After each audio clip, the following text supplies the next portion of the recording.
ತುಂಬ ಜಾಸ್ತಿ ಔಕಾಫ್ ಬಗ್ಗೆ ನಾವು ಕೇಳ್ತಾ ಇದ್ವಿ. ಅವ್ರ ಔಕಾಫ್ಗೆ ಸಿಕ್ಕಾಪಟ್ಟೆ ನಾವು ಅದಕ್ಕೆ ಆವಾಜ್ ತಗೊಂಡ್ಬರ್ತಾ ಇದ್ವಿ ಜನ ಮುಂದೆ. ಬಟ್ ಈಗ ನಾವು ಸರ್ವೆ ಮಾಡ್ತಾ ಇದ್ದೀವಿ ಆಲ್ ಕರ್ನಾಟಕನಲ್ಲಿ. ಔಕಾಫ್ ಅದಾಲತ್ ಅಂತಾನು ಲಾಸ್ಟ್ ಟೈಮ್ ಇವರೆಲ್ಲ ಮಾಡಿದರು. ಅದು ಏನು ಔಕಾಫ್ ಅದಾಲತ್ ಅಂತ ಅದು ನೋಡೋಕ್ಕೆ ನಾವು ಹೋಗಿದ್ವಿ ಅಲ್ಲಿ. ಬಟ್ ಅಲ್ಲಿ ನೋಡೋದು ಸಿಕ್ಕಾಪಟ್ಟೆ ಕಬ್ಲ ಆಗಿದೆ. ಅಲ್ಲಿ ಬಿಜಾಪುರ, ಗುಲ್ಬರ್ಗ, ರಾಯಚೂರು ಮತ್ತು ಬೀದರು ಈ ಎಲ್ಲ ಡಿಸ್ಟಿಕ್ನಲ್ಲಿ ದರ್ಗಾಗಳು ಪ್ರಾಪರ್ಟಿ ಜಾಸ್ತಿ ಇದೆ. ಆ ಪ್ರಾಪರ್ಟಿ ಎಲ್ಲ ಹಾಳಾಗೋಗಿದೆ. ಅದಕ್ಕೆಲ್ಲ ನಾಷ್ಟ ಮಾಡೋರು ಯಾರು? ಈ ಥರ ಇದ್ದಿದ್ದೆಲ್ಲ ಎಕ್ಸ್ ಚೇರ್ಮನ್ಗಳು ಮತ್ತು ಈಗಾರದ್ದು ಮಿನಿಸ್ಟರ್ಗಳು, ಅದರ ಹಿಂದೆ ಇದ್ದಿದ್ದ ಮಿನಿಸ್ಟರ್ಗಳು, ಇವರೆಲ್ಲ ಇದು ಮುಸ್ಲಿಂ ಕಮ್ಯುನಿಟಿ ಸಿಕ್ಕಾಪಟ್ಟೆ ಹಾಳಾಗೋಗಿದೆ. ಈಗ ಅಲ್ಲಿ ಹೋಗಿ ನೋಡೋದು ಸಿಕ್ಕಾಪಟ್ಟೆ ಒಂಥರ ಗೊಂದಲ ಆಗಿದೆ. ಒಳ್ಳೆ ದರ್ಗಾ 600 ವರ್ಷ 700 ವರ್ಷ ಹಿಂದೆ ಇದ್ದಿದ್ದ ದರ್ಗಾದ ಪ್ರಾಪರ್ಟಿ ಎಲ್ಲ ಒಂಥರ ಗಬಲಾಗ್ಬಿಟ್ಟಿದೆ. ಅಲ್ಲಿ ನೋಡಿದ್ರೆ ಜನಗಳದು ಏನು ಒಂಥರ ಇದಾಗಿಬಿಟ್ಟಿದೆ. ಅದಕ್ಕೆ ಹೋಗ್ಬಿಟ್ಟು ನಾವು ನೋಡಿದ್ವಿ. ಅವರೆಲ್ಲ ಕರೀತಾ ಇದ್ರು ನಮಗೆ, ಈ ಥರ ಏನಿದೆ ಹೇಳಿ ಅಂತ ನಮ್ಮ ನೋಡಿಬಿಟ್ಟು. ಆವಾಗ ನಾವು ಹೋಗಿ ಹೇಳಿದ್ದೀವಿ ಅವ್ರಿಗೆ, ಆಯ್ತಪ್ಪ ನಾವು ನಿಮ್ಮ ಜೊತೆಗೆ ಇದ್ದೀವಿ, ಮುಂದೆ ಏನು ಬೇಕಾದೆಲ್ಲ ಮಾಡೋಣ.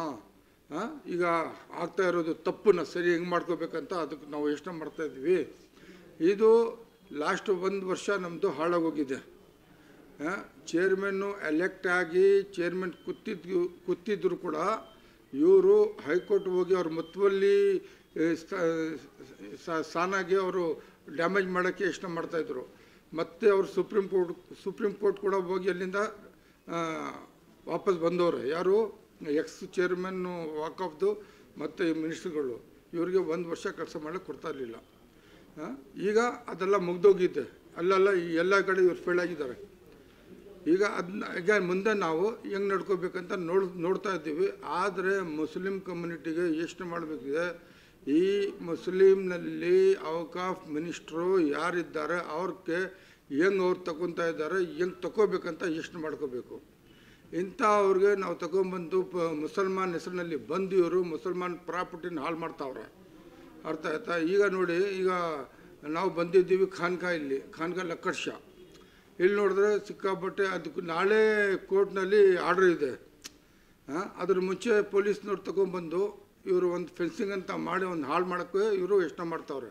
ಇಲ್ಲಿ ಲೋಕಲ್ MLA ಯಾರು, ಲೋಕಲ್ ಮಿನಿಸ್ಟರ್ ಇಲ್ಲಿ ಯಾರು, ಅದು ಎಲ್ಲರಿಗೂ ಗೊತ್ತಿದೆ.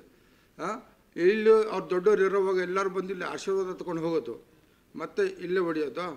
ಇವರು ಮೈಸೂರು ಮಹಾರಾಜ ಮುಂದೆ ಇದ್ದಿದ್ದು ಅವ್ರಿಗೆ ಈ ಜಾಗ ಕೊಟ್ಟಿರೋದು. ಆ ಜಾಗನಲ್ಲಿ ಎಲ್ಲ ಇವರು ಬಂದು ಈ ಥರ ಹಾಳು ಮಾಡ್ತಾ ಇರೋದು ಒಂಥರ ಮುಸ್ಲಿಂ ಕಮ್ಯುನಿಟಿಗೆ ತಲೆ ಮೇಲೆ ಹೊಡೆದಂಗೆ ಆಗಿದೆ ಇದು. ಅರ್ಥ ಆಯ್ತಾ?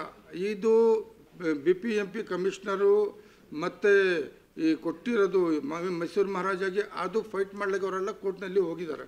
ಒಂದು ಡಿಸೈಡ್ ಆಗಿದೆ ಕೋರ್ಟ್ನಲ್ಲಿ, ಇಷ್ಟು ಕೊಡಿ, ಇಷ್ಟೆಲ್ಲ ಮಾಡ್ಕೊಳ್ಳಿ ಅಂತ ಆಗಿದೆ. ಆದರೆ ಕೂಡ ಇವರು ನಾಳೆ ಇದ್ದಿದ್ದು ಕೋರ್ಟ್ಗೆ ಇವ್ರು ಯಾಕೆ ಬಂದರು? ತಪ್ಪಾಗಿದೆ. ಅದು ಅವ್ರು ಫೈಟ್ ಮಾಡ್ಕೊತಾರಂತ ಹೇಳಿದ್ದಾರೆ. ಆದರೆ ಈಗ ಮಿನಿಸ್ಟರ್ ಆಗಿರೋದು ಯಾತಕ್ಕೆ? ಯಾಕೆ ಈ ಥರ ಎಲ್ಲ ಕಷ್ಟ ಕೊಡ್ತಾ ಇರೋದು ಮುಸ್ಲಿಂ ಕಮ್ಯುನಿಟಿಗೆ ಮಾತ್ರ? ಅಲ್ಲಿ ನೋಡಿದ್ರೆ 1 ವರ್ಷ ಹಾಳು ಮಾಡಿದ್ದಾರೆ. ಔಕಾಫ್ನಲ್ಲಿ ಕೆಲಸ ಮಾಡೋಕ್ಕೆ ಕೊಟ್ಟಿಲ್ಲ. ಇಲ್ಲಿ ನೋಡಿದ್ರೆ ಇದ್ದಿದ್ದು ಪ್ರಾಪರ್ಟಿ ಎಲ್ಲ ಆಮೇಲೆ ಅವ್ರ ಮೇಲೆ ಕಣ್ಣು ಇಟ್ಕೊಂಡ್ಬಿಟ್ಟು ಇವ್ನು ಮಾಡ್ತಾ ಇರೋದು ತಪ್ಪು. ಇದು ಯಾರು ಕೇಳೋರಿಲ್ಲ. ಅದು ಇದು ನಡುವೆ ಸ್ವಲ್ಪ ನಾವು DJ ಹಳ್ಳಿ KG ಹಳ್ಳಿನಲ್ಲಿ ಇನ್ವಾಲ್ವ್ ಆಗಿದ್ವಿ. ಅಲ್ಲಿ ನೋಡಿದ್ರೆ ಕೂಡ ಏನೇನೋ ಒಂಥರ ಸಿಕ್ಕಾಪಟ್ಟೆ ಕಬ್ಲಾಗಿ ಬಂದಿದೆ. ಇದಕ್ಕೆಲ್ಲ ಯಾರು ಕೇಳೋರು? ಈ ಮುಸಲ್ಮಾನರು ಏನು ಅನಾಥರುಗಳನ್ನ, ಇಲ್ಲ ಇವರು ಬೆವರ್ಸಿನ ಅಂತ ಅರ್ಥ ಆಗ್ತಾ ಇಲ್ಲ. ಇಲ್ಲಿರೋದು ಮುಸ್ಲಿಂ ಕಮ್ಯುನಿಟಿನಲ್ಲಿ ಒಂದು ಒಳ್ಳೆ ಕೂತ್ಕೊಂಡ್ಬಿಟ್ಟು ಸಮಾಧಾನ ತಗೊಂಡು ಹೋಗೋಕ್ಕೆ ಇವ್ರ ಹತ್ರ ಬುದ್ಧಿ ಇಲ್ಲ ಅಂತ ನಾವು ಯೋಚನೆ ಮಾಡಬೇಕಾಗ್ತಾಯಿದೆ. ಈಗ ಅದಕ್ಕೆ ನಾವು ವಾಯ್ಸ್ ಆಫ್ ಯೂನಿಟಿಯಿಂದ ಈಗ ಟೋಟಲ್ ಕರ್ನಾಟಕನ ಸರ್ವೆ ಮಾಡ್ತಾ ಇದ್ದೀವಿ. ಔಕಾಫ್ ಪ್ರಾಪರ್ಟಿ ಆಗಲಿ ಮುಸ್ಲಿಂ ಕಮ್ಯುನಿಟಿಗೆ ಬರ್ತಾ ಇರೋದು ಅದೆಲ್ಲ ನಾವು ಯೋಚನೆ ಮಾಡ್ತಾ ಇದ್ದೀವಿ. ಒಂದು ಮಾತು ಸೀರಿಯಸ್ಲಿ ಹೇಳೋಕ್ಕೆ ಬಯಸ್ತಾ ಇದ್ದೀನಿ ನಿಮ್ಮ ಹತ್ರ ಮುಂದೆ. ಕಾಂಗ್ರೆಸ್ ಪಾರ್ಟಿಗೆ ಮುಂದೆ ಭಾರಿ ನಷ್ಟ ಆಗತ್ತೆ. ಈ ಮಾತು ಅರ್ಥ ಮಾಡ್ಕೊಳ್ಳಿ. ಕಾಂಗ್ರೆಸ್ ಪಾರ್ಟಿ ನೆಕ್ಸ್ಟ್ ಬರೋದಿಲ್ಲ. ಈಗ ಕಾಂಗ್ರೆಸ್ ಪಾರ್ಟಿ ಅಂತ ಮುಸಲ್ಮಾನರ ಪಾರ್ಟಿ ಅಂತ ಹೇಳ್ಕೊಂಡು ಬರ್ತಾ ಇದ್ದೀರಲ್ಲ, ಇವರು ಸಿಕ್ಕಾಪಟ್ಟೆ ಮುಸಲ್ಮಾನ್ ವಿರೋಧ ಇವರಲ್ಲ. ಈ ಪಾರ್ಟಿನ ಮುಸಲ್ಮಾನರಿಗೆ ಸಾಯಿಸ್ತಾ ಇರೋದು. ಅದಕ್ಕೆ ಈ ಪಾರ್ಟಿ ಬರೋದು ನೆಕ್ಸ್ಟು ಗ್ಯಾರಂಟಿ ಹೇಳ್ತಾ ಇದ್ದೀವಿ, ಬರೋದಿಲ್ಲ. ಇದು ಒಂಥರ ಹಲ್ಲೆ.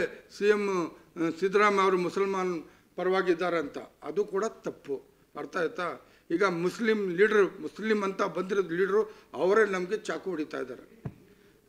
ಅವರಿಂದ ಮುಸಲ್ಮಾನ್ ಕಮ್ಯುನಿಟಿಗೆ ಏನು ಲಾಭ ಇಲ್ಲ. ಬೈ ಮುಸಲ್ಮಾನ್ಗೆ ಬೇರೆ ಎಲ್ಲ ಸಮಾಜ್ಗೆ ಒಂದು ಸಮದಿಂದ ತಗೊಂಡು ಹೋಗ್ಬೋದು ಕರ್ತವ್ಯ ಅವ್ರಿಗೆ. ಇವರು ಬರೀ ಒಂದು ಆಸೆ ಲೂಟಿ ಮಾಡೋ ಆಸೆ ಇಟ್ಕೊಂಡು ನಡೀತಾರೋ. ಅದಕ್ಕೆ ಮುಂದೆ ನಾವೆಲ್ಲ ಇಷ್ಟು ಮಾಡ್ತಾಯಿದ್ದೀವಿ. ಮುಂದೆ ಅದಕ್ಕೆ ತೋರಿಸ್ತೀವಿ ನಾವು ಯಾರು ಅವರು ಯಾರಂತ.